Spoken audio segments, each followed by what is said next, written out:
Right. So hello again. Good afternoon, everyone. I know there are some participants still joining.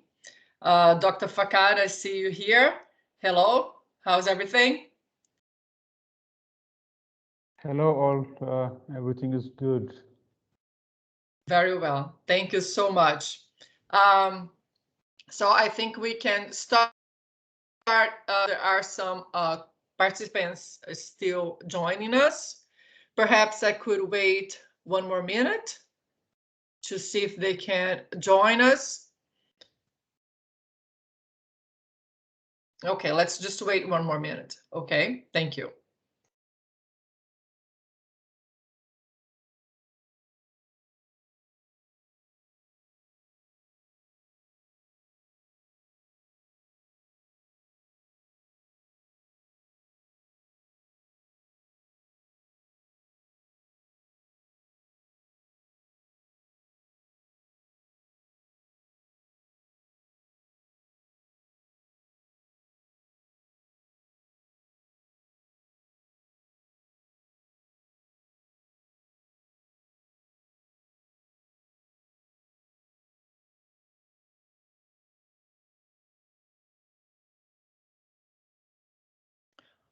Okay, let's start. Can everybody see my screen?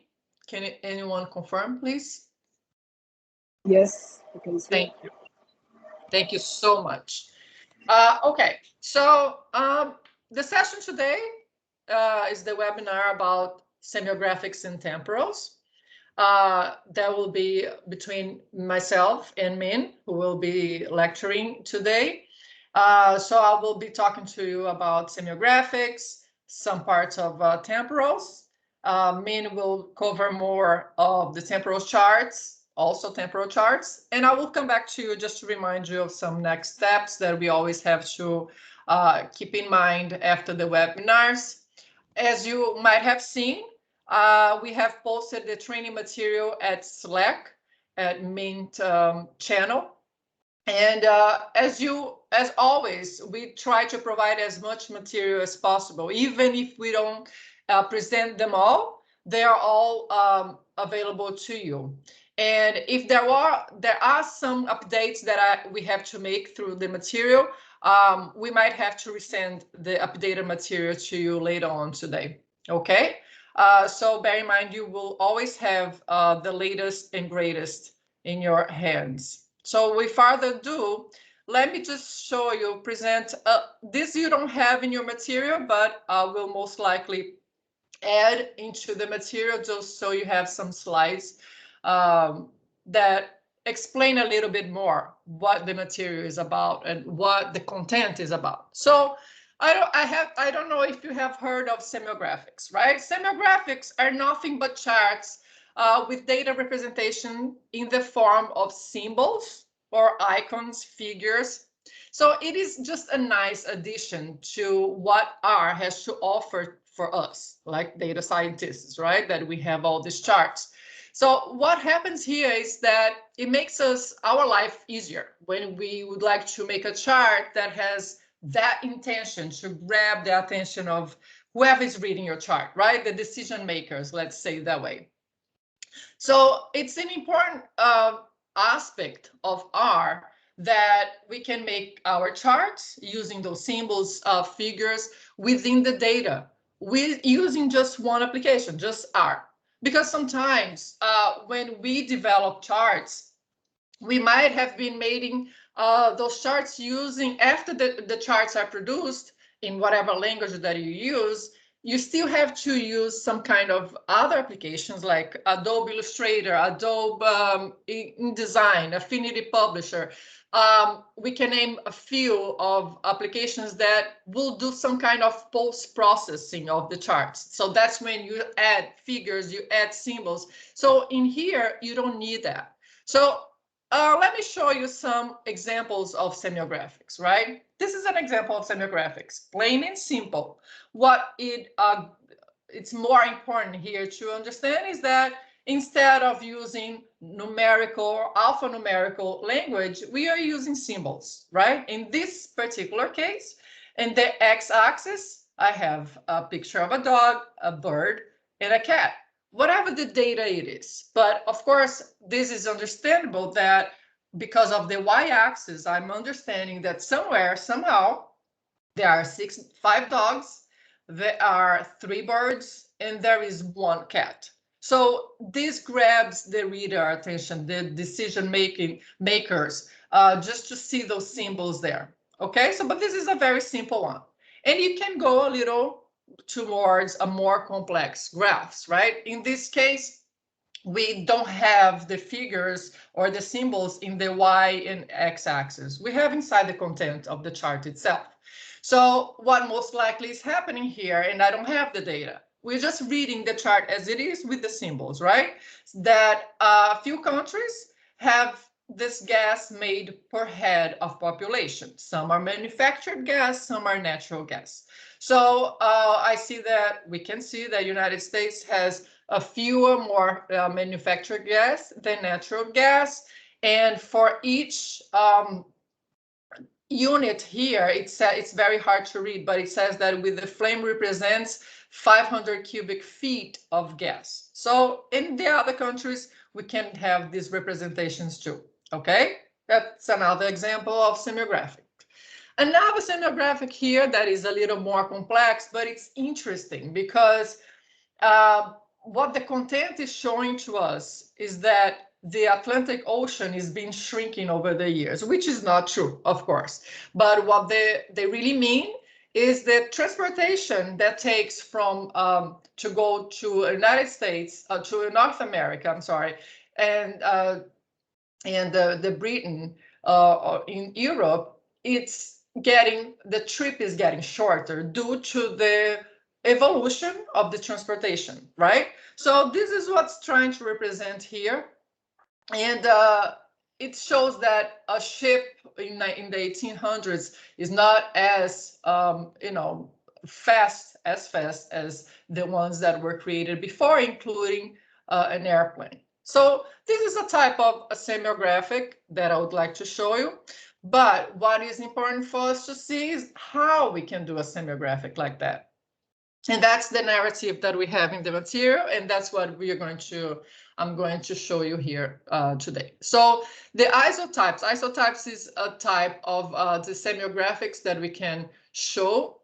And what we have here, we don't have a data per se, that even though this has been taken from a data source about the number of aircraft carriers in the operation of the world worldwide as of December 2019. What we actually did here was a data frame.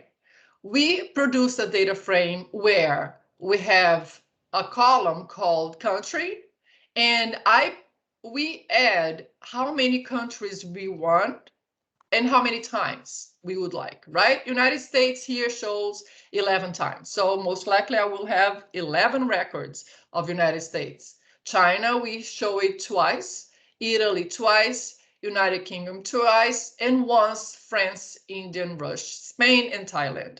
So and then we have the boat records associating with the field of country, right? So now I have another field called carrier, and I have boat, and all signing to each of the countries. So we have 11 boat records for United States. We have 2 for China, and the same thing that I said here. So what's important about in this case is that the data set looks a bit funny, right? But it is what you would like to represent on the chart. That's what is important for us. And I was really very happy to see that some people have already tried to look into the narrative and try to install the package that we are using. And indeed, the package that we are using to make this semographic is called iStack. And you will see along your data science life using R that some packages that are very useful, they're not in production yet. They are not in the R production yet. So you have to actually install them in the wherever they are, and most likely they are in different development environment. So in order for you to install this iStack package, please use these lines. And I'm sorry if those lines were not in the narrative that you have it. So maybe that's the one that I have to update in the narratives. But basically, you install the package using DevTools, and then the DevTools, you give the GitHub, in this case, using the GitHub development environment, okay? Having installed that, now you can use the iStack function that belongs to the iStack package. You simply get the data frame that we created up there, and we have the column country, and we have the icon. We have to have an icon to represent the semographic, the picture, right, inside your chart. So if you go to the narrative, the folder that I sent you, inside semographics, you should have an asset folder, right, called aircraft carrier. This number of aircraft carrier, if you click on it, it's nothing but the map that you created, okay? So, but what we are using to make, so this, when I click on the SVG, the number of aircraft carriers, that's what we have. But what we are using to make this chart is this aircraft carrier SVG. So that's what we are pointing to that asset. We determine the size, and we determine the color of the background and the line type that we are using. Okay. So, and then you have your title. So all I have here is my y-axis. I don't have an x-axis, but we have the symbol of boat assigned to every country, just like the data frame proposes, okay? So it is very simple. It is something that we can make it more complex, right? But this is just an example we would like to show to you. And finally, in order to create that SVG that I showed you of the map, we do this, right? We save it as an SVG file. So like I said before, this was actually, if you click here, it's actually in reference to an article, to a regular data source that was there at one point, but we created our own data frame, okay? So this is, semographics are very interesting. Semographics are important to know, but we would like to focus more today in the temporals. And the temporals are the charts. Let me do this presentation here again, because I want to talk to you about the temporals before I touch on the narratives. So what are the temporals? The temporals are the simplest form to mention about temporal. Temporal graphs are those that can change with time, right? So any chart that involves the element of time, such like year, month, week, day, hours, minutes, seconds, and so forth, this time element is always taken into consideration as one of the dimensions when you plot a chart. That's as simple as it is. So example of temporals that some of them we will see today could be line graph, stacked area chart, we will see today. These are very important kind of temporals. We have the Gantt chart, we have stream graph, we have the heat map or the calendar, bar charts, polar area diagram, and all of them involve time, right? So if you go along the top, the graph changes as time goes by. Whatever time it is that we are talking about, that's what temporal means. And tempo means, in Latin, it would be coming from, it means time, right? So that's what we would like to emphasize here. So in order to give you some perspective of how to create temporals, we have certain narratives that we also provided in the material. Okay, so let's talk about area temporal. The use case that we are using here, it's about the UFO reporting in the USA in 2020, okay? So this is the data that we are using here. Sorry, the data simply has my time. Of course, always the time has to be there, right? In this case, is the month. The number of counts of UFO in the skies, the number of reports, right, that happen through the year of 2020. So we have different months here with the date, okay? And I think what's important to understand is that the type of the field here that we are working on. And in this case, we'll be working with the field date, which was actually in a char format, in the character format. And we would like, I'm sorry, we would like to transform it into a date field in order for us to work with it better. Okay, so this is what we are doing here. We are doing some wrangling in order to convert the date column into date. All right. So let's look at the plot first, and then we look at the code on how to do this. This is an area chart where the time is a very important dimension, like we said.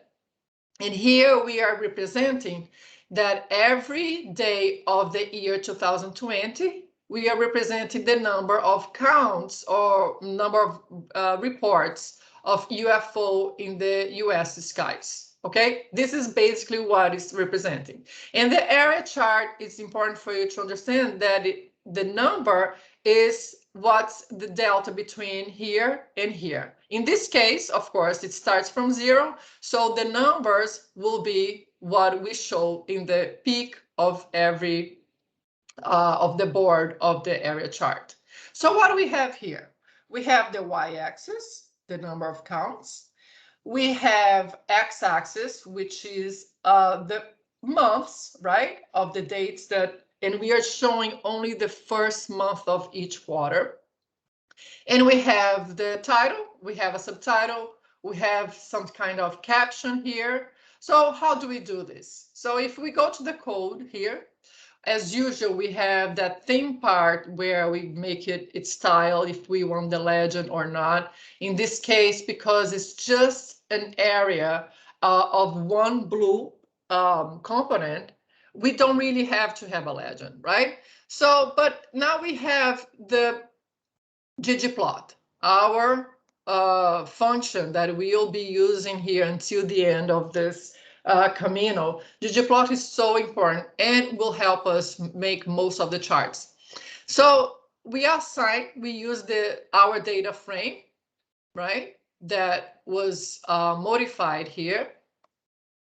And we are saying that in the x-axis, we would like to use the date column, and the y would be the count column, which is the number of UFO reports happened in 2020 in the USA skies.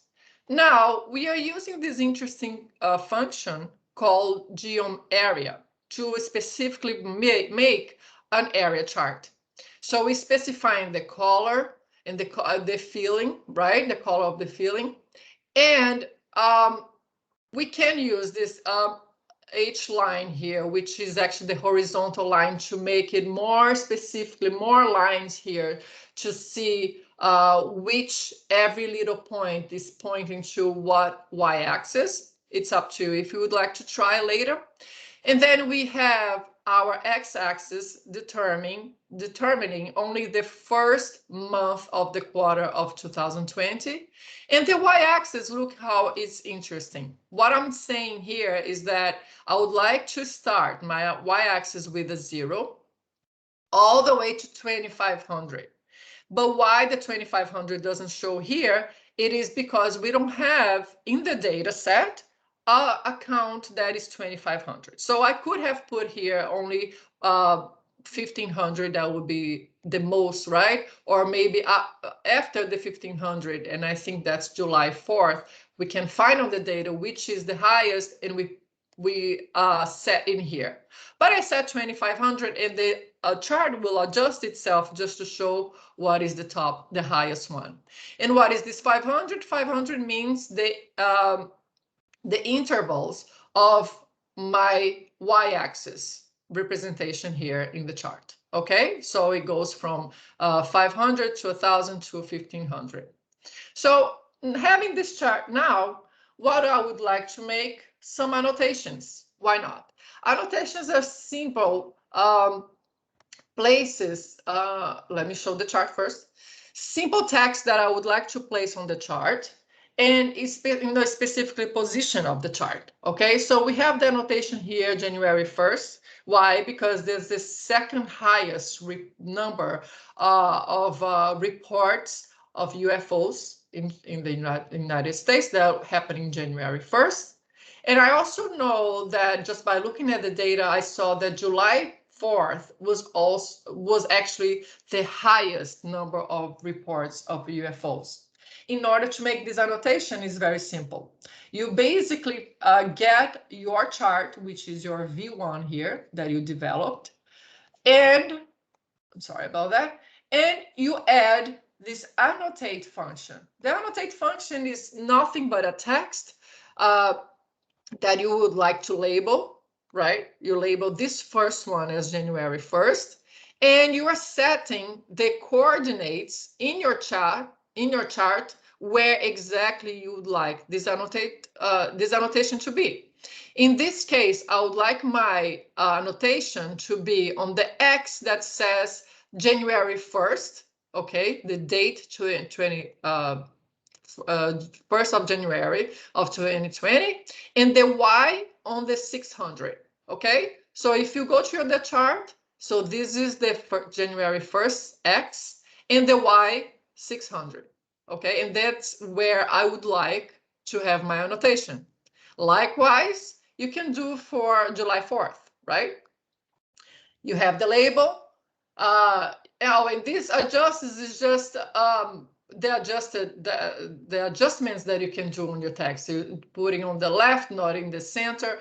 There is no adjustment on the vertical line, the horizontal. Those are few adjustments that you can do in the size and the color of your font. Like I was saying, so for the July 4th, the coordinates are X of July 4th, and the Y is the maximum count of the data set, right? And it shows right here. It's up here. So this is very simple, but it's very important because sometimes you would like not only show the chart to your readers, but you'd like to make some extra annotation for them to understand a little better what this chart is about. So as usual, we have some article where we grab the data source. If you would like to take a look, please feel free to do so. Okay, so since we have spotted some of the area chart, let's focus on more different types of area charts, also in a temporal style. This case view scenario will be in the different political regimes as we have around the world. The data set that we have is basically listing to me a couple of regimes, right? Political regimes here, democracy, colony, transition on, open anocracy, dictatorship, or monarchy. We have the percentage of this kind of regime of comparing to the world, right? And the years, so many years ago that we have this kind of regimes. So because it's a temporal, our time element here will be years, okay? So let's look at the graph before we look at the code. What I'm having here is that we have the y-axis that represent the percentage of how many of these political regimes we still can encounter in the world, okay? And for each one of them that is distinguished by their color, they are represented by each area chart, okay? And the percentage that we are talking about, and that's the delta between the the difference, right, between this smaller number and the higher number. So along the years, you see that, for instance, democracy, which is right here, we have a few percentage going on, right? Along the years, the democracy regime, it goes bigger and higher, right? Dictatorship, which is up here, this is the percentage in the early years of dictatorship and monarchy. And along the years, it has been faded away a little bit, but has also increased over the years. So this is what it's important for you to understand. The stacked area are nothing but area charts, one on top of the other.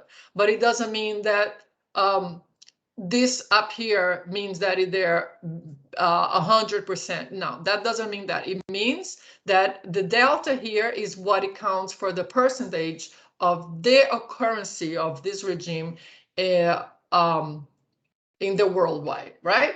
So if we take a look, what's important here too, that you have a legend. Now we have a legend because we have different charts with different colors that you would like to demonstrate which regime is for each chart. We have a title, right? Number of world citizens living under different political regimes. We have a subtitle here, and we have some caption here. So let's look into the code. As usual, we have our theme here in order to set the grids, the background, the legend. We have what's very important when we do a stacked chart. It is that one of the fields that you'd like to use within the chart has to be transformed into a factor kind of field, okay? Which means that you are determining the levels of one on top of what, right? The levels of which regime you would like to have in here. What I'm determining here is that I would like dictatorship to come on top, and then we follow by the ones that will go on the bottom. Okay, so you're piling them up here as you mentioned on the factor. This is very, very important in order to do a stacked chart, and area chart is one of them. You determine the levels of your regime, a political regime. You also create a color palette. You could also use, as I'm going to demonstrate in other charts, you can use already functions that are out there and we already have used in the past. But here I chose to choose my own colors. I am choosing that for democracy, I want this color, for colony, I want this, and so forth. And as we remember, we are using the hexadecimal colors, right? That it's easy to find online to associate which color is with the hexadecimal code. Having that, having your factor, don't forget this is very important. Your factor levels, right, of the democracy. You have your colors. Now it's time to plot. So you basically have your data. You determine your x-axis, y-axis. So x-axis is the year, y-axis is the percent of your data. So everything is basically shown in your data for you, plain and simple. Geom area is the function you'd like to use in order to make these area charts that are that use the color, the regime in the filling, right? And what's important for you to mention is what do you want to have in the x-axis? I understand it's the years, but how do you want them to be displayed? And that's what I have. I have all the years that I would like to display in the bottom of my chart. And the y-axis is the same thing as I showed you before. It starts from 0 all the way to 100 and in the count by 10. And that's exactly what we have here to demonstrate the percentage. It cannot go over 100 because 100 is the percentage, the top percentage, right, for the 100%. So we are actually telling them that the values that we are going to be using here are from the colors that we determined right there. And then we have the title, the subtitle, and the caption. Nothing but, it's very simple, right? So we have all the data that you need, you have all the fields that you need, you have the filling, and that's the stack area charts that you would like to propose here, to plot, I'm sorry. After that, some annotations will also be interesting to have, right? So let's look at the chart with some annotations. What basically is that we would like to highlight, we like to emphasize for our chart readers that until 1944, more than 30% of the world population was home in colonies, okay? And this annotation, like we said, we're going to put in the x-axis and y-axis coordinate, right? The same for here. 50% of the world population have been living in a democracy since 1994. So if you look at the code, you basically get your last plot, which is the V1 here that we plotted, right? This is our first plot. And then we do the annotations, add the coordinate that we want. The x is 1825 and the y is 10. And then the text. Because the text is very large, it seems that the y is too high up, but it's not. The y is only on the 10. And then the same for this annotation more towards the right, because I chose to have the x 1985 and the y 5. Okay, and also the label is quite large, so it went up a little bit more. So this is what the stacked area chart is about. And in order to emphasize a little bit more and show you one differences of area charts that we can have, let me show you this. These are area proportional stacked. In the case study is about military, civil, or private-owned space shuttles. The data set is right here. It's very simple as well.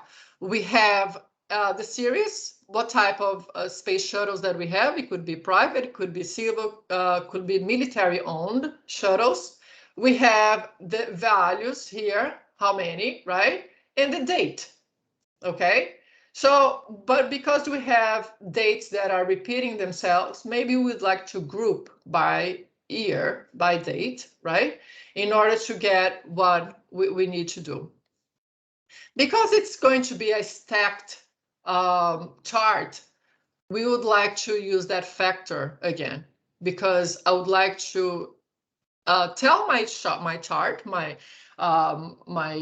graph, which one I would like to be on top of what, right? So I'm telling the chart here that I would like military to be on the stack, on the area, the stacked area on top, civil in the middle, and private in the bottom. So you can change this order and see how it looks on your own. So that's exactly what we wanted here. We wanted military to be on top, civil in the middle, and private in the bottom. And one interesting thing that is different from what we saw on the stacked area here is the shape, right?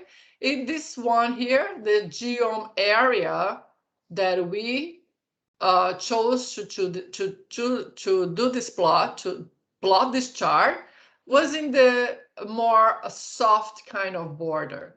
If you look at this one, this border is almost like a bar chart, right? And that's because the function that we use is a different function.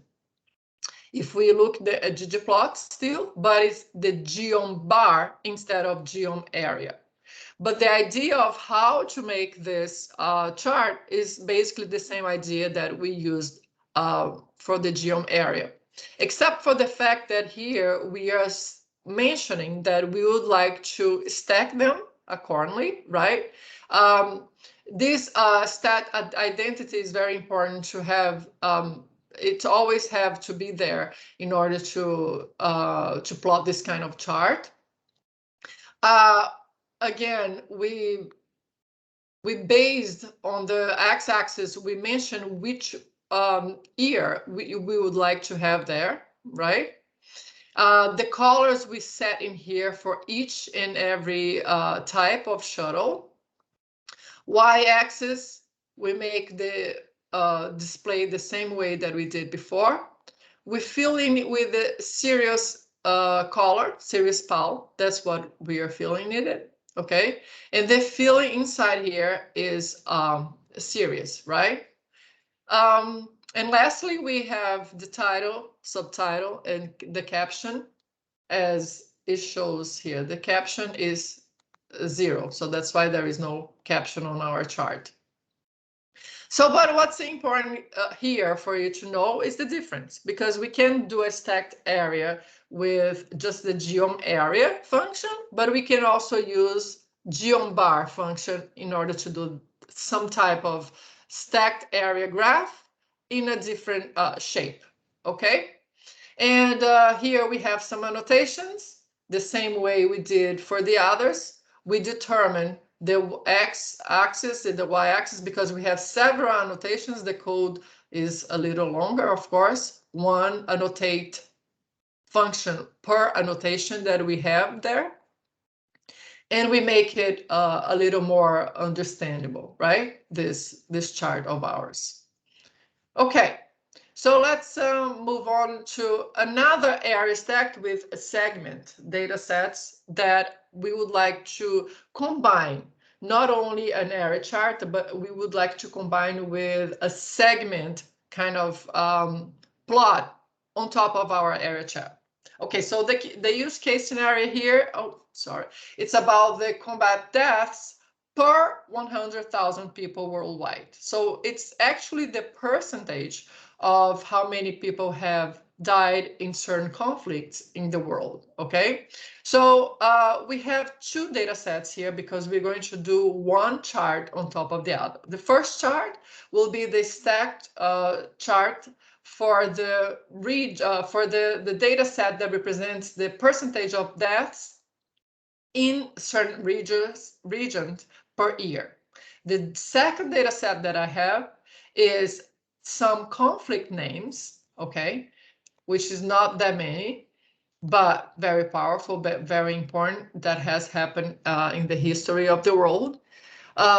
When the conflict started, when it ended, and how many deaths, but these are individual deaths instead of percentage here. But yet, we can plot them in a way that it's readable, right? So again, because I would like to do a stacked chart, I have to define my factor here. And this will also group, right, my regions on this data set to combine the deaths per year, okay? So this is something that we always have to remember to do before we do the stacked charts. And now we're going to plot it as we plotted before. So in our stack chart, we would like to have the regions. Let's look at the chart first. We have the regions with different colors, right? Represented by each stacked area. And this, again, it's the number of deaths, the percentage of deaths worldwide along the years. And that's what the first data set represents for me. So plotting them with the geom bar, like we did, we have the x-axis, the y-axis, the group, and the color, which is the region, because we're dividing them by the region for the first data set. We are stacking them, okay? And the subtitle, caption, and all that. But because I would like to combine the second data set that I have about the number of deaths in the years that we have starting and ending years and the name of the conflicts. So in order to have some kind of comparison throughout the years here, how many deaths happen, we would like to place which conflict happened when, right? So grabbing that second date, is there a question or anything going on? Yes, Dr. Fakad, that's exactly what we're going to put. We're going to layer them out, actually. Instead of joining them, we're going to layer them out. What happens is, now that we have the first chart that was done here, our V1, we layer it up with another chart called geom segment. And that's what's happening here, right? So I chose to have that the second data set in a form of a segment where it represents for every conflict that I know the name, the starting of the conflict until the end, right? It's shown by these dots. And during the conflict, that's what it shows here in the chart as well. Mind you that why would I think that this number of deaths are higher than this? This is the number of counts of deaths, right? But this is the percentage worldwide. So like Dr. Fakat said, we're basically joining the charts, but we are actually adding layers. So on top of that chart that I created above, I'm adding the geom segment using my second data set, the DF timeline, with every conflict that I have the first the start of the conflict, the end of the conflict, and the number of deaths. Okay, so the geom point represent the points here, right? One represents the start and one represents the end of the conflict, and it's in black. And then the geom text is actually the label, right? The label of each segment represented the name of the conflict, right? The conflict name. Okay. So so this is very, very simple for us to understand how we could have one chart on top of the other, because geomplot, thanks to geomplot, it's a layer kind of function, right? That lets us build up into it. So you have the foundation and you build up to whatever you would like to have on your chart later. So this is very interesting and useful, that you can always develop in your working area. And because I would like to have an annotation here that it represents these charts, count the deaths of soldiers and civilians caused by weapons in conflicts involving at least one state army, and 100 fatalities. The data include interstate and civil wars. They exclude deaths from genocides, terrorism, starvation, and disease, such as the 500,000 through 800,000 people who died in Rwanda genocide in 1994, and the 1 million and 5 million who died in the Congo War, 1998-2003. So annotations like that explain a little bit more what the data is about. So as we mentioned, just to put the annotation is very simple. It's just determine where in the label. Okay. So very interesting, very useful, stacked charts, and also remind yourself this is temporals because of the timeline that the time is a very important dimension that we use. Okay. Okay, so now let's switch gears a little bit.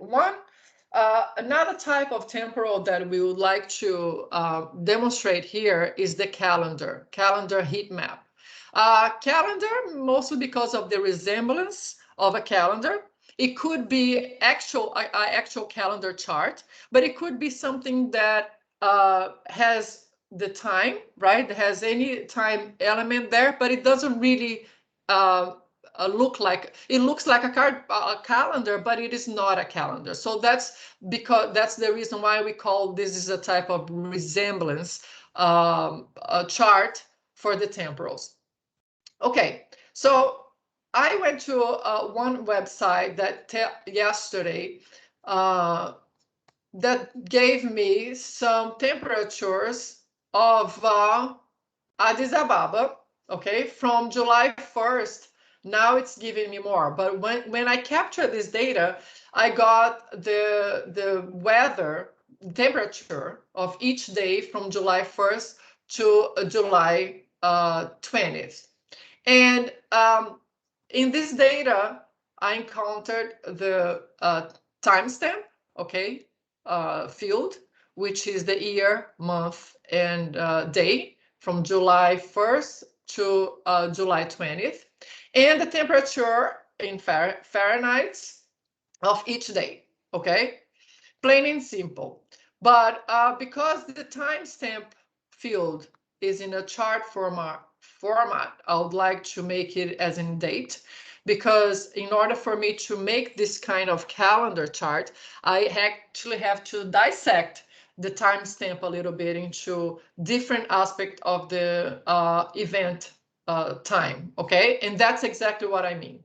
So within this timestamp, I have to do some wrangling here. I would like to get the weekday, okay, that every timestamp shows me, every date shows me, the month, okay, in words, the number of the day, right? So this is July 1st, this is the day first, and the number of the week within the year, right? So 52 weeks in a year, the week of July 1st is the week 26. The same for the first, until July 3rd is the 26th, and then July 4th up to this calendar in 2021. It's very important for me to get this weekday in order to make my chart, okay? And the month of the week. So every month there is at least 5 weeks in the calendar, right? So sometimes it could show that is even 6 because the way the numbers are stretched on the calendars. So it's showing to me that the 1st of July is our week first, right? Up to the 3rd of July week. The week starts here on Sunday. I think July 1st actually started on a Tuesday all the way to Saturday. And then Sunday, it starts another day. Why? How do I do this? Okay, thankfully, there are functions that we can use, and there is a proper packages that were installed for this narrative. If you would like to go to the RMD file, you'll see which packages that we use in order to use this function. So in order to dissect my timestamp field, I can use the function weekday in order to see which day of the week is my date. Just start saying week start 7 means that I'm starting my week on Sundays. But if you would like to start your week on Monday, as of your calendar, you can set it to 1. Then we have the month. In the timestamp, I would like to get my month, right? And the day, the number of the day, and the week within the year, okay, week of the day. And then I have this kind of wrangling that I have to do in order to, I'm creating this month week field, okay, in order to show me what week of the month represents each of the days. Okay, that is easier when you see the map, the calendar map.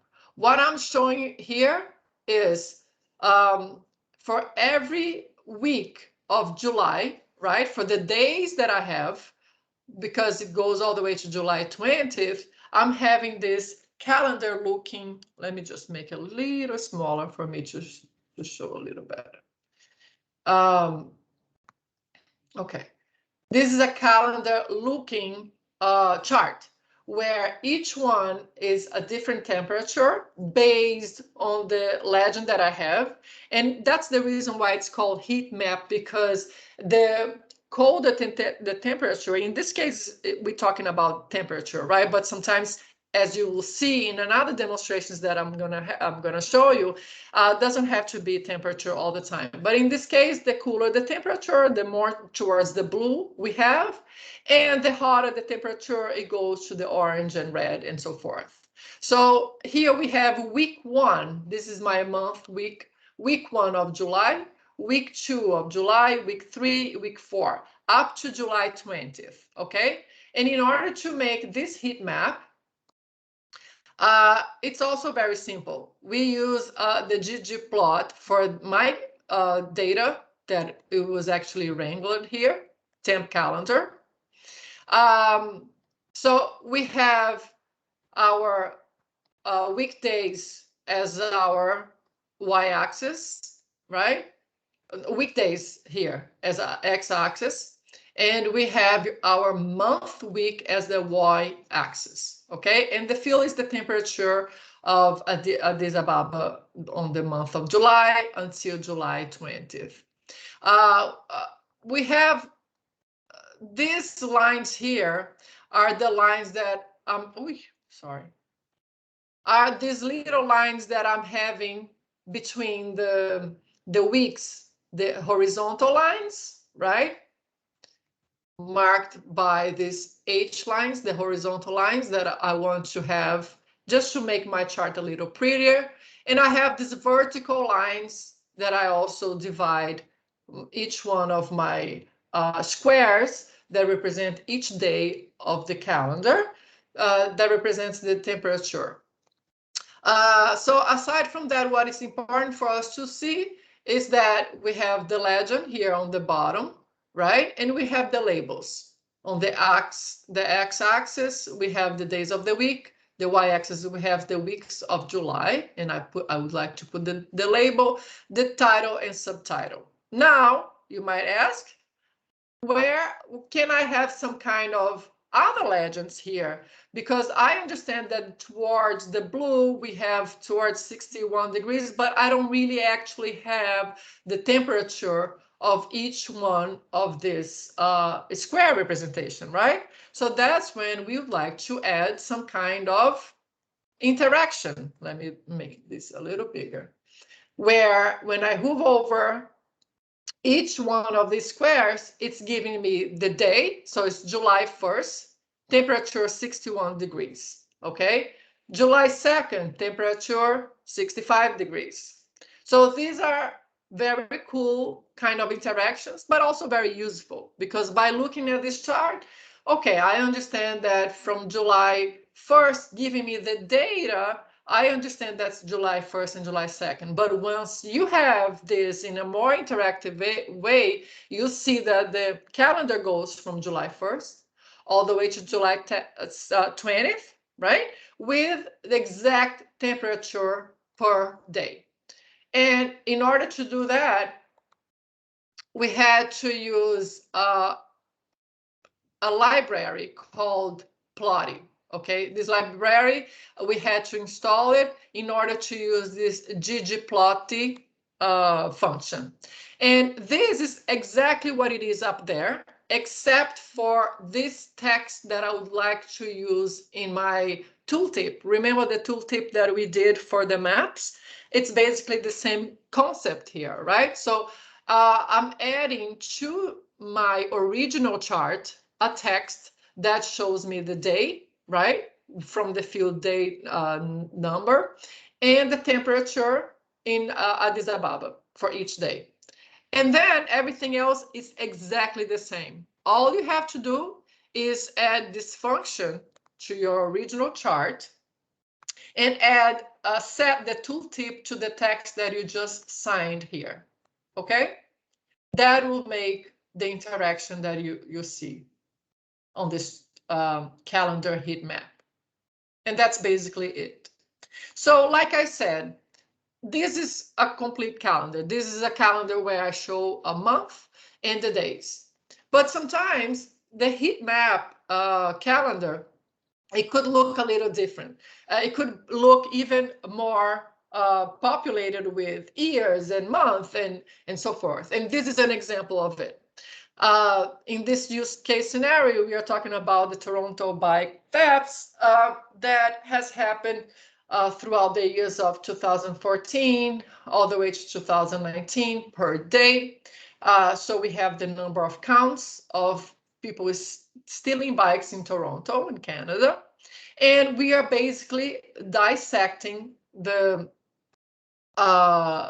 field that is more important for us in order to get the weekdays, the month, the date, the week. Okay, so once we have a timestamp like that, it is interesting for us that we can separate all the fields, the subfields that we need in order to chart our calendar. So we are basically, when we use mutate, you know that we are adding different fields, right? So that's what we are getting my data frame here, my data that was read here, bike calendar. And I'm adding, based on our timestamp field here, I'm adding new columns with what I would like to have, right? For my weekday, my month, my date. Now, what's also important here that I would like to tell my chart that the week, the year has 53 weeks along, okay? And the bike calendar data frame, I would like to group them by month, okay? And create a month week here. Per month, I would like to know which week of it is in each month, just like I did for the Addis Ababa temperature chart. Okay, instead of showing the code, what I would like to show you first is the calendar. In this scenario, I'm using only 3 years, 2017, 2018, 2019. And we have all the months of the year, okay? And for each one, we have the day and the counts of stolen bikes, right? How many counts? Again, it's not a temperature, right? Even though it's a heat map because of the colors that we are using here. It is very much like a calendar because we have the months and the years and the days for each month. And remember when I said sometimes in the calendar, the way a month is spread out, sometimes you can take up to 6 weeks. That's what I meant by it, right? So sometimes if the month starts in a very, instead on a Saturday, for instance, it's going to finish, it depends on how many days in the month, it will finish on the 6th week, the 6th week. So in order to chart this, to plot this chart, we are basically using what we did for the Addis Ababa temperature. Okay, we have the field, we have the title. These are the horizontal lines that I explained before, the vertical line. And we have our x-axis and y-axis, okay? I would like to show you, okay, so the days of the week, we also set them here from Sunday through Saturday, okay?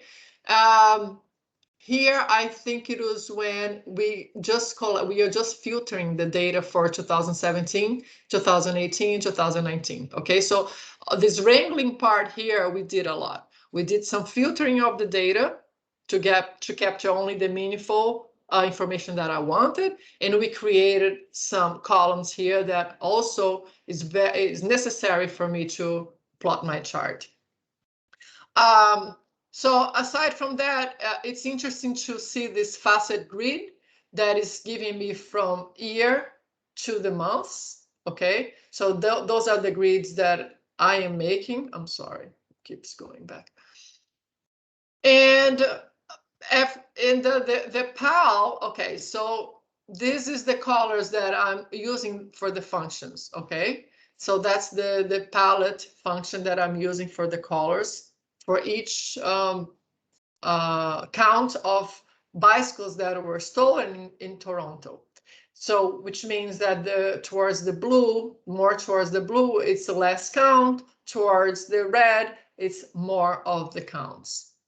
And this is what we would like to show to you, the possibility of having a calendar heat map to demonstrate, to represent a data that has a time aspect of it, right? It can be a calendar, but it can also be something else. Like, for instance, let's go to my last narrative here.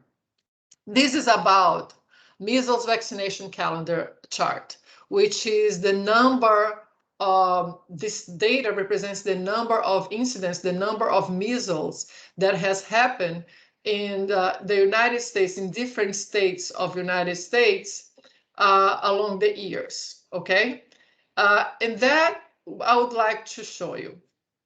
This doesn't look like a calendar, right? But I mean, it resembles a calendar, but it's not a calendar per se, because we don't have the days of the week, we don't have the months, we don't have, the only time event that we have here are the years. But because the resemblance of a calendar with all these little squares here, that's why we chose the calendar heat map in order to plot this chart. So what is, just by looking at this chart here, you see the occurrences of incidents, right, of measles in every country along the years.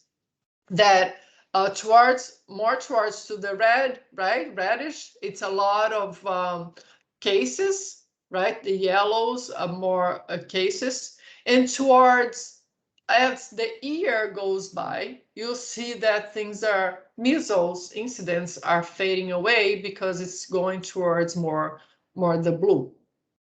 And this is just a segment, like a geom segment that I add here in order to make my reader understand that when the vaccine really happened for measles, the number of measles started fading away. You know, now that we are going through COVID and all the situation here, this will be also interesting to see a heat map, a calendar heat map for COVID, right? Once people start getting vaccinated in certain countries, how much of COVID incidents will be fading away after the vaccines. But this is about measles, and that was in 1965. That's when the vaccination occurred. And that's when the measles incident started fading away, okay? In this case, we are not using the palette function for my colors. I'm assigning the colors that I would like to have. So I'm having the ggplot here with the incidents and the states of the United States and the years. We have the colors set here. This is interesting because what we are showing here is that for the number of 50, there is 50 high, the states are 50, right? So there is number of each of the squares is 50 of them in the height, okay? So we have the bar width that is 10, okay? So we are actually drawing each one of these little squares. And we have the x-axis, the geom segment that I spoke to you about is where I would like to have this segment, right? In the X is 1963, actually, I said 1965, but the X is 1963 where the vaccination was introduced for measles, and that's where I'm pointing it out here on the X. It begins and ends in 1963, and the Y is 51.5, right? That's, I'm sorry, that's what I am pointing here to. From here to here, we have the segment. And the label vaccinated. Where is it? Okay, so this is the size. The label I actually added as an annotation here my label for the segment. Okay, so this is basically how a calendar heat map can be plotted to represent your data, where time is an important dimension. So this is my last temporal that I wanted to show to you. I will pass the floor to Min that will demonstrate other temporal charts. And so thank you so much. Min, the floor is yours. I'm going to stop. Thank you. Hi, everybody. Are you able to hear me? Yes, Min, thank you. So today I'll be introducing some temporal graphs. Namely, I'm going to be introducing the line graphs, the slope graph, perhaps some steam graphs, and some other types of temporals. So the line chart is one of the most common and useful chart that we use in data visualization. And it is a perfect way to illustrate trajectories over time, right? So the chart that we have here, the first segment that we have here today is called a line path chart, aka the connected scatter chart. So we're going to be using the line segments to connect consecutive scatter plot points and to illustrate the trajectories over time on the data set that we have. So the case study that we have here is agricultural value added per worker versus the GDP per capita of that particular country. And we have the years from the range of 1991 to 2017. So some of these countries, we have data from later on, so it might not be complete. However, we have data enough to represent the timeline from here. So just looking at the data frame itself, we have the country here as the entity. We have some ISO code. We have the temporal data, which is the year that the date numerical values represent. And we also have a neat little continent here. So we're able to perhaps color code it or put it in a way to segment these sessions.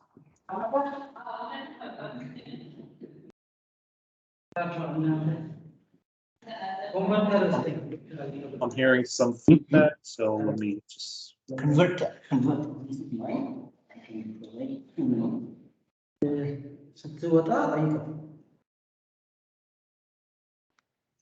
Min, I muted everybody, including you. Can you unmute yourself? Thank you. Yep, gotcha. Okay, so the neat thing about this graph is actually we're going to be plotting not only the timeline, we're going to be using these two numerical features on the graph and on the x-axis. So we're not actually going to be plotting something like the years that we have here on the x-axis. We're actually going to be using these dependent variables, right? So let's go straight to the graph. What we have here, it might seem a little bit complicated. This is because we're basically charting all the 196 countries that we have in the data frame. Perhaps later on, we can expand this later and select only a few countries. But as you can see, just from an overview, it is color-coded by the continent. And we have on the y-axis, we have the agriculture value added per worker. And on the x-axis, we have the GDP per capita. Okay, so let's look at like a particular country like Samoa. So it seems to have like an upward trend. And this little dot here, it represents the starting point of the data, the temporal data. So the starting year, we have it here, and we have this plot over the timeline. So it seems that the GDP per capita for Samoa is increasing over the years, which is a really good sign. And also, whenever there's a new worker in the agriculture industry, it is basically adding value to the GDP, which means that perhaps Samoa still relies on the agriculture industry and it's benefiting the country. Okay, so let's go and make this a little more clearer by selecting only a few countries.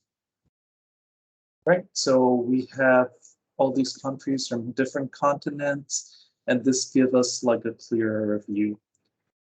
Okay, so like before, we have a little dot here as the starting point, and we have a little arrow here as the end point.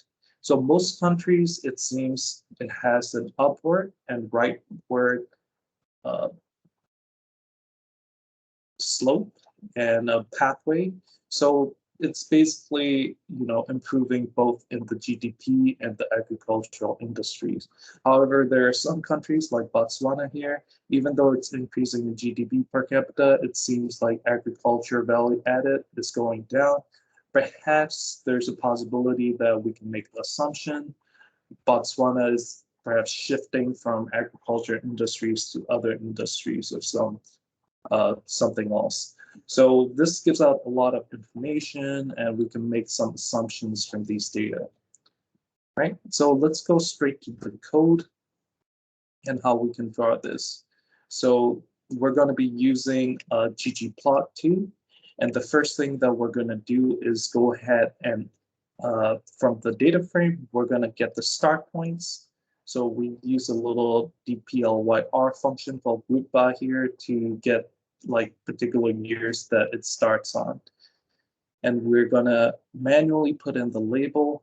Although ggplot is like intuitive most of the time, sometimes we do need to put in some manual input so that it displays the data that we want. Okay, so these are the few countries that we're going to select. We're also going to segment these later on in the second graph that I show you. Okay, and then we're going to assign the color palette to each continent. Oh, this can be any hexadecimal color code. You can choose any color from the version that you want. And as you can see below back in the picture, the chart itself, the x-axis, they're not actually linear, right? So it's not increasing just by like 200, 300, 400, something like that.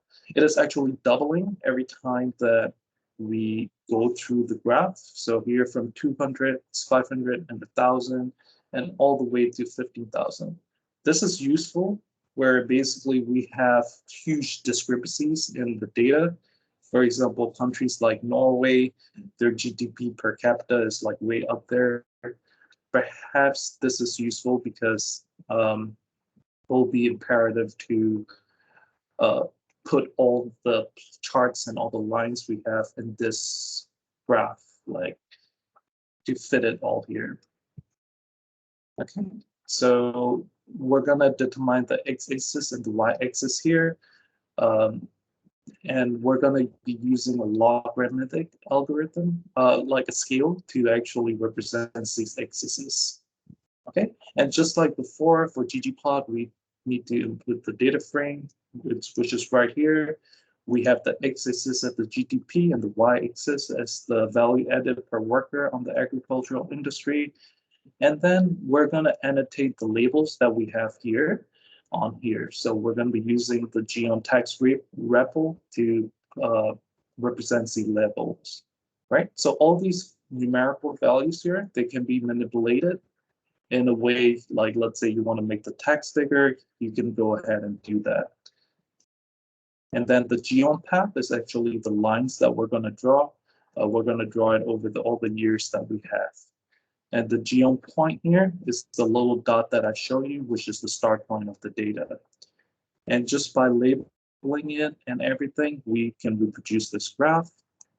And just by going down, what I did was filter out some of the information, and perhaps I manipulated some of the numerical values here so that it appears a little bigger and it appears more clearer. So as you can see, the size of the text is a little bit bigger here, and so forth. Okay, and the last graph I have here for the line path is I typically filter out Ethiopia for our case study, just to showcase you what the data look like.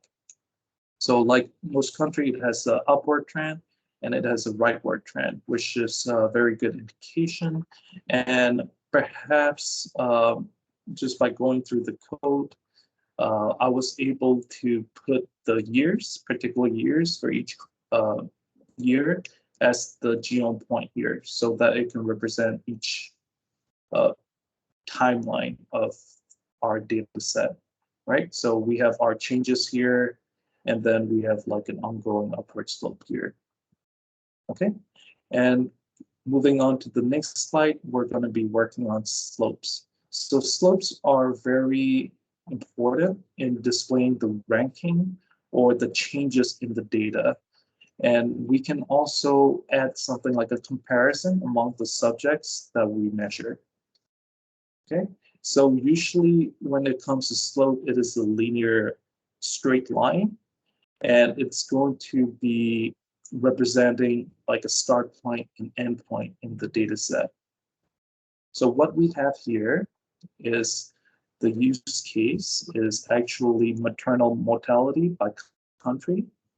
And the data frame we have here, it's a pretty similar temporal data frame.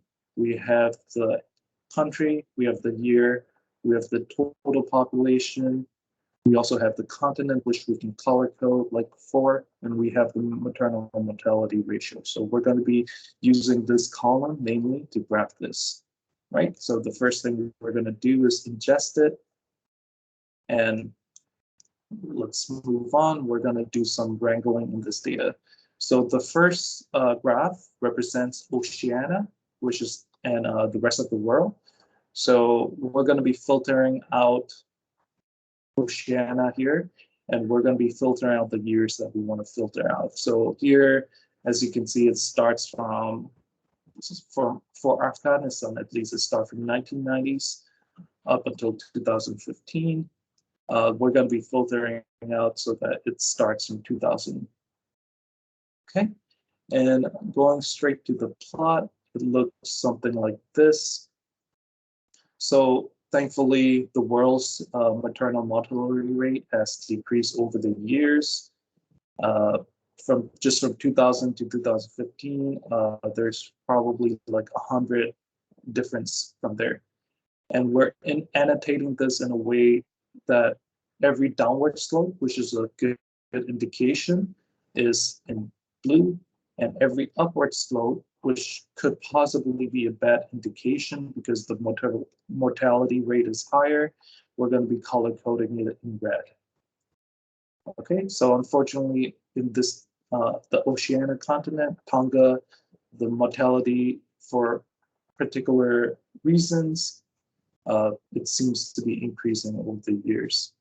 Okay, and this also shows some sort of ranking, because perhaps here in Papua New Guinea, in 2000, it has the highest mortality and it's top of the chart, but in 2015, it has the second one. So it also displays some kind of ranking system where it shifts in position over time. Okay, and going over the code, it can seem a little daunting, but bear with me for a second. What we do is basically color code it as before. We're going to be visually inspecting this first, right? So just by drawing this without the color code, we can see that Tonga, the one in red here, actually has an increase in mortality rate. So we're going to be color coding it as red. The other ones we're going to be color coding as in gray. And for the world, we're going to be color coding it in blue. Okay, so this is like a manual color coding system. And then after that, we're going to draw the themes like before. And then we're going to go ahead and use the ggplot to draw a diagram. So we have the data. We are using the year as the x-axis and the mortality ratio at the y-axis. This line of text is actually the year 2000. So it is every text on the left is displayed on here. So everything is in here represents this line of code. Okay, And this line of codes represents the endpoint, which is 2015, and this is going to be on the right side. And the geom points are basically dots that we want to graph so that it keeps the data together. And then we're going to be drawing lines over it by using a geom line here. And this is the graph that we have. So I decided to select another continent. Perhaps this time I'm going to be working on Africa. And it is the same thing. All you need to do is go ahead and create a list of countries that you want to display and perhaps filter it out. So we can utilize this kind of data frame and this kind of methods and almost any kind. You just have to, as long as it's in the data frame, you just have to filter it out and we can represent the graphical interface. And what we have here in 2000 Nigeria, from 2015, there's a huge difference, almost a 300 decrease, and Rwanda too, almost 700 ratio decrease in there. And that's it for the slope. Now, the next thing that we're going to do is actually what if we can select each country from here and facet it so that it displays data for each country, like the particulars of each country, right? And that is what we're going to do. I'm sorry, give me a second. I just dropped my mic, my mouse. And back. And we're going to be using the faceting option that we usually use in data visualization to do this. The use case for this, the case study, would actually be the power consumption in different countries. So we're going to be representing which countries use what kind of power source or power generation. Okay. So what we have here is also a similar temporal data set. We have the year here, the countries, and of course we have the series name, which is the production type of the electricity. And what we're going to do is we're going to go ahead and wrangle it in a way that it represents the countries that we want. Well, there's around maybe 190 sort of-ish countries here. So we're going to be selecting only a few to basically put it on our graphical representation.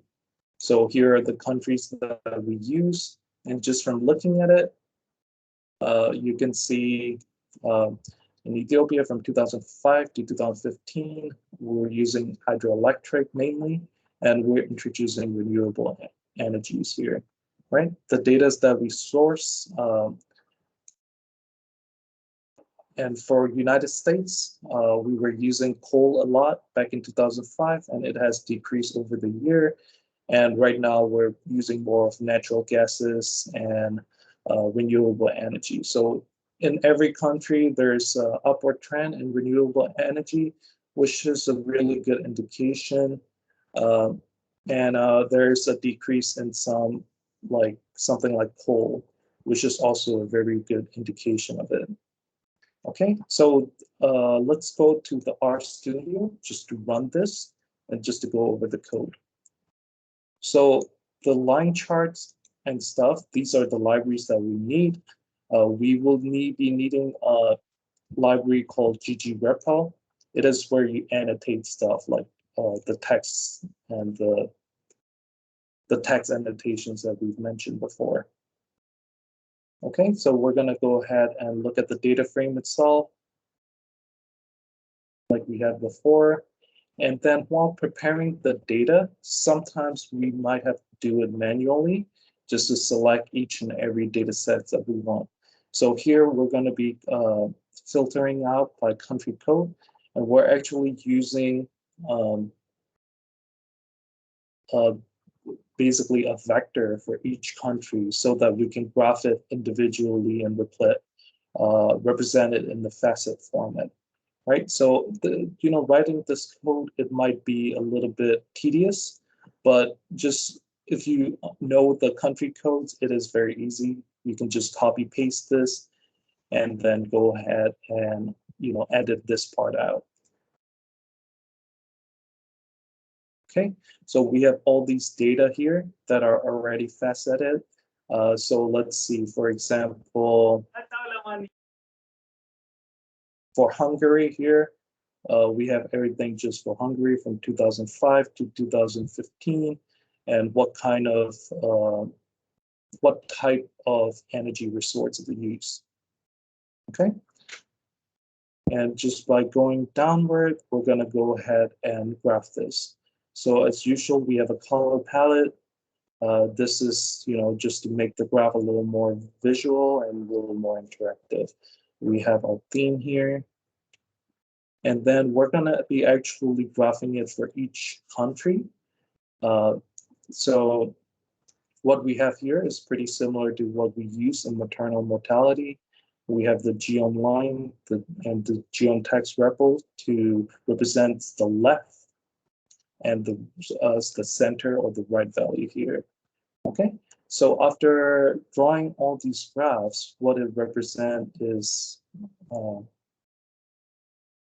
actually, I didn't run this.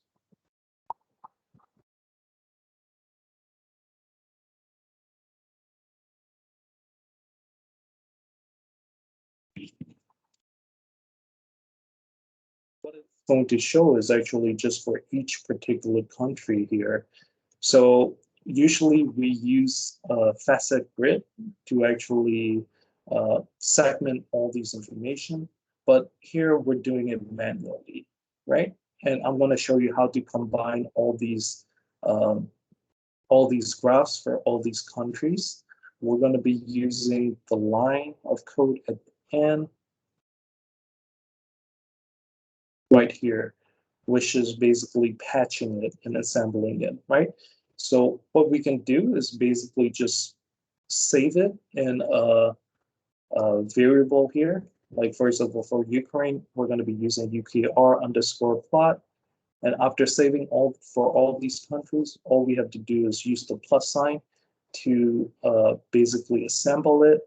And we're going to be using the function called plot layout to give out the column. So we have 5 columns and 2 rows in our data visualization. And just by running this code, it's going to display data in this format, right? So that's a very interesting part of faceting. And then we're going to go ahead and move on to the ranking systems. So a rank or a bump chart is a line plot designed for exploring changes in rank over time. The focus is to compare the ranks instead of numerical values, right? We can go ahead and assign a rank to a particular data set, even if there is numerical value present. But I believe in our data set itself, it has the ranking instead of any like integer or double value. Okay, so the case study we have here is the rise of tourists, or China. In particular, we're going to segment out Chinese tourists in Canada. Okay, and the data set we have is something like this. We have it for each year, and we have the rankings for each year. So this is the top 20 countries that visit Canada each year. So it's going to be a repetition or a sequence of these countries available there. Okay, and just by annotating and drawing this, we have it here. As you can see, the most tourists that Canada has is from the United States. And in 1990, actually, China ranks 19th in terms of the tourists coming into Canada. However, in 2018 here, we have China as number 2. And we can also see a deranking here. The UK deranked from number 2 to number 3 here. So it is a very useful representation if we're basically plotting the change over time and see what kind of rankings particular entity gives out after a few or after a timeline. Okay, so let's go over the code. Like usual, we're going to plot the, we're going to have the theme here. And we're going to go ahead and manually input the x-axis. So we're going to be using 1990 up until 2015, where there's a 5 difference between each year. And then after that, we're going to be moving on forward to 2018. We're also going to put in the color palette. This is just to represent the 2 color of line here. We have one in red and we have one in a grayish color. Okay, so in order to rank these charts, to represent rank in these charts, we're going to be using a ggplot function called geom_xspline.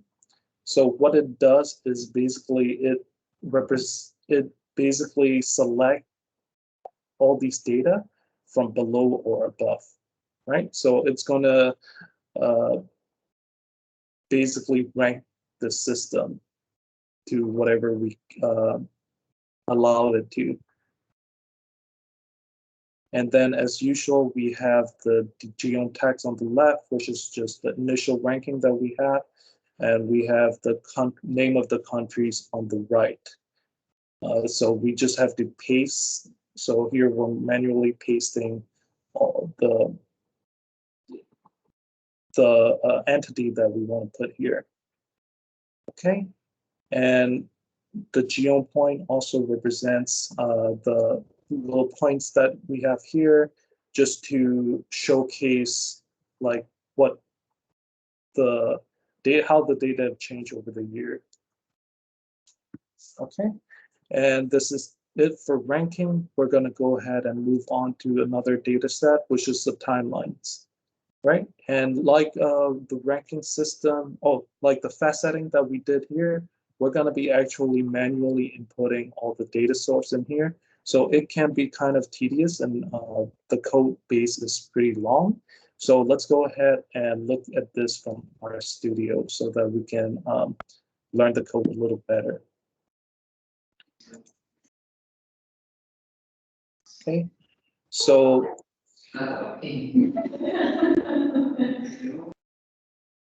sorry. And so what we have here is the libraries.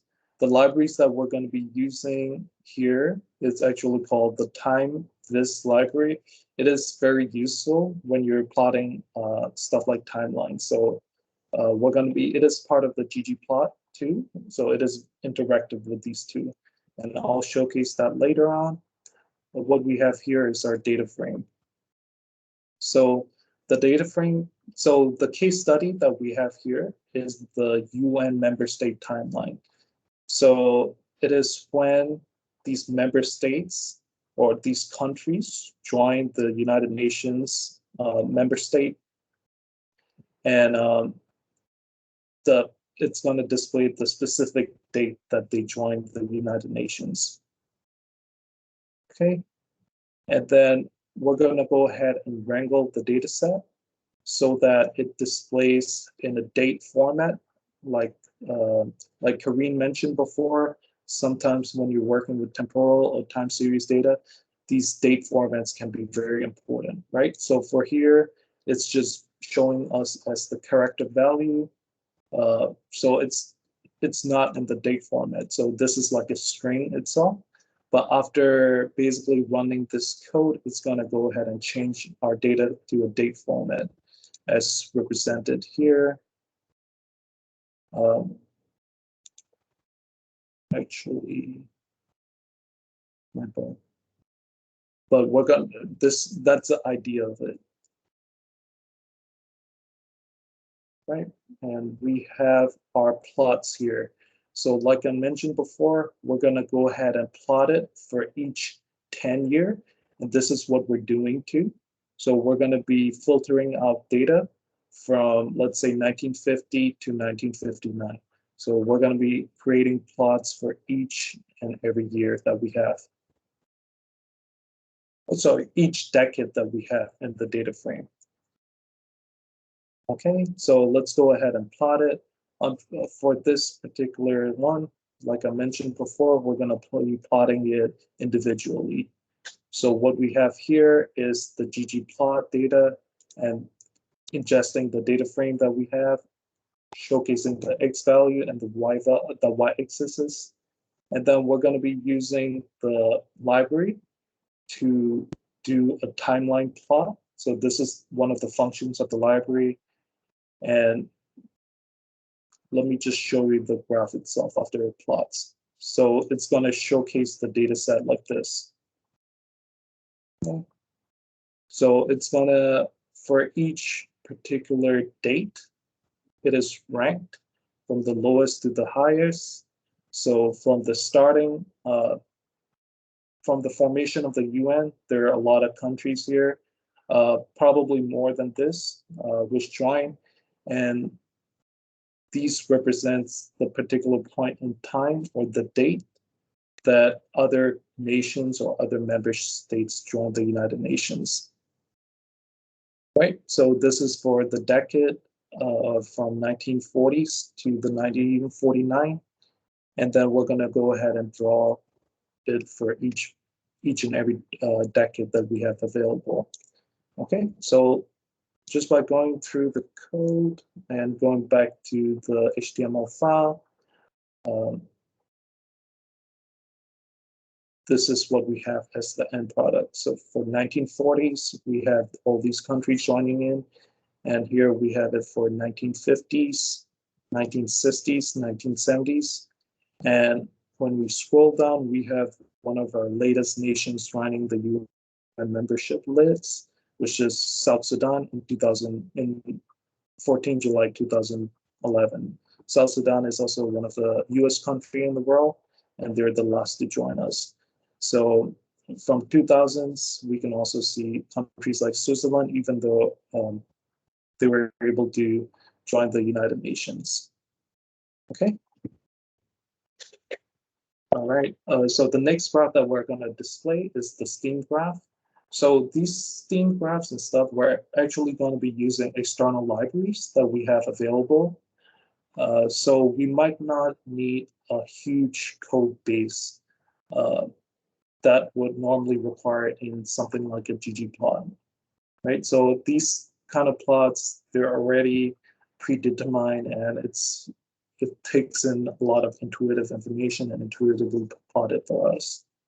So the case study for this is the total world exports in trillions by product classification. So we have our numerical value here in trillion of dollars, and we have the years here. So it spans from 1988 to 2015, and we have the type of products here. So this is going to be very interesting to plot just to see how things have increased or decreased over the year. And this is the plot that we have. So in 1988, the global trade, as you can see, it's not very high, or the amount of it is not very high. But over the years, it has expanded quite exponentially. And we can see here each type of product that is being traded, right? So for example, the capital goods, which have the highest one, is represented here. And the second would be something like intermediate goods. There are some smaller things. If you zoom into it, you can see something like animal products or food products, etc. Okay, so going through the code base,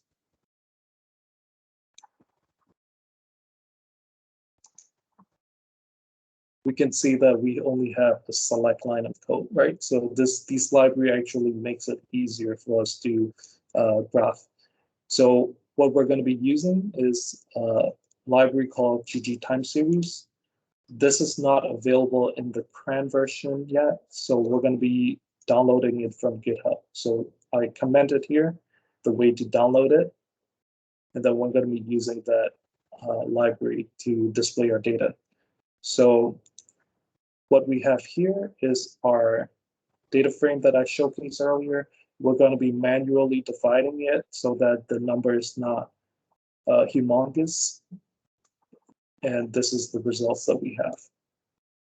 Okay, and like usual, we have a theme for it. And then we are just going to be using this line of code to graph it. So we use ggplot as usual. So it's very connected with ggplot. And then we're going to be using the function called stat_steamgraph to plot this, right? And then we're going to be determining the scales of it, just the x-axis, and we're going to be filling, using this as the color palette, right? Tableau 20. These can be available if you just Google something like scale fill Tableau. It will showcase like a few color palettes that you can use.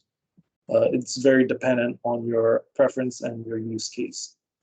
Okay, so just by running this, we're able to draw this powerful and very informative graph.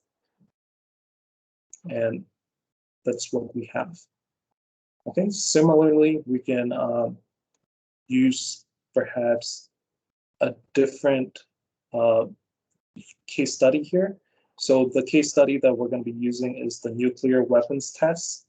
And it basically displayed the amount of these testing for nuclear weapons in the ocean or something that we did over the years, right? So we have our data frame here. We have the entity China. We have other countries too that are available to harness and utilize nuclear weapons. And we have the years here and the number of tests that they did in these particular years. Okay, and like before, the code itself is pretty simple. We're going to be using the same function stat_steamgraph, but this time perhaps we're going to be using a different colors palette. We're going to be using a color palette called code_PAL.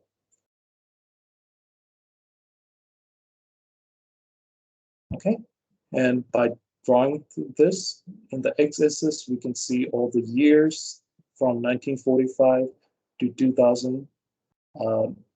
And we have the countries represented here. So as you can see, United States did the most nuclear testing, and Russia, followed by Russia, and followed by France in these particular years. So we can see the slopes or the highest points, the maximums of it. We can see here that in 1957 and from 1955 to basically 1965, we had a lot of nuclear weapon tests, right? This is when perhaps the Cold War was happening, I believe. And just moving on from somewhere like 1990s, it have drastically decreased over the years, which is a good sign, right? So that's it for me. I'm going to go ahead and pass my mic back to Corinne so she can talk more about the homework and stuff. Thank you, Min, so much. Perfect. I only have to just remind you guys of the assessment, right? That thank you so much for those that have submitted the assessment for the session 3. Very well done, I should say. So there will be another assessment posted by Slack in Mint channel about the session 4. And that will be posted by tomorrow, the 22nd of July. And your deadline will be July 30th, okay, to submit it by email to kamino@un.org. Of course, we will have a Q&A session on the 26th on Monday. We'll be doing at 9 a.m., okay, just for 1 hour, and we can answer any questions you might have. But I'm really, really pleased. We are very pleased with the amount of responses for the assessment, And that's the way to do it. You know, even if you didn't get 100% of everything that you were supposed to do, at least the efforts that counted. Okay. So this is it for us. It's almost to the hour. Unless somebody has a question or anything, we can take from here. Okay, I know it's getting late for you guys as well. I will be posting the recording of this webinar later on for those who did not attend and for those who would like to watch it one more time. Okay, thank you so much and have a good evening, and we'll see you on Monday. Thank you, everyone. Thank you. Have a nice day. Thank you. Thank you. See you on Monday.